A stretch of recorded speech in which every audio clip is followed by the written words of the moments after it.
இப்போ பார்த்தீங்கன்னா இது ஒரு ஸ்லீவோட மார்க்கிங் டிராயிங் தான். பார்த்தீங்கனாலே தெரியும், இது 4 ஃபோல்டு க்ளோஸ்டு சைடு, இது ஓப்பன் சைடு. ஸோ இதோட லென்த் பார்த்தீங்கன்னா 7 சென்டிமீட்டர்.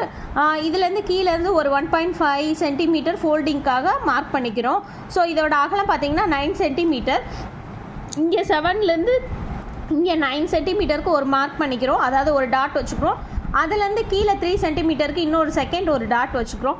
ஸோ இது வச்சதுக்கப்புறம் பார்த்தீங்கன்னா இங்கே ஒரு டாட் வைக்கிறோம். அது எதுக்குன்னு பார்த்தீங்கன்னா, இப்போ அக்கிளோட வளைவுக்கு இந்த 9 சென்டிமீட்டர் அப்படின்னும் போது கீழே நம்ம எல்போக்கு மேலே இருக்கிறது வந்து கொஞ்சம் கம்மியாக தான் இருக்கும். ஸோ இதுக்கு வந்து ஒரு 7.57 அந்த மாதிரி இருக்கும். ஸோ அந்த அகலத்துக்கு இங்கே ஒரு டாட் வச்சுக்கணும். ஸோ இந்த டாட் வச்சதுக்கப்புறம் இதுக்கு நேராக ஒரு ஸ்ட்ரைட்டான கோடு, இங்கே ஒரு ஸ்ட்ரைட்டான கோடும் போட்டு இந்த இடத்துல ஸ்டார்ட் பண்ணி இந்த மாதிரி ஷேப்பில் கொண்டு வந்து முடிச்சு திருப்பி இங்கே முடிச்சு இப்படி முடிச்சிடணும். அதுக்கப்புறம் உள்வளைவுக்கு இந்த இடத்துலேருந்து ஒரு 1/2 இன்ச்சுக்கு எக்ஸ்ட்ரா கொண்டு வந்து டிராயிங் பண்ணி கட் பண்ணிங்கன்னா ஸ்லீவ் ரொம்ப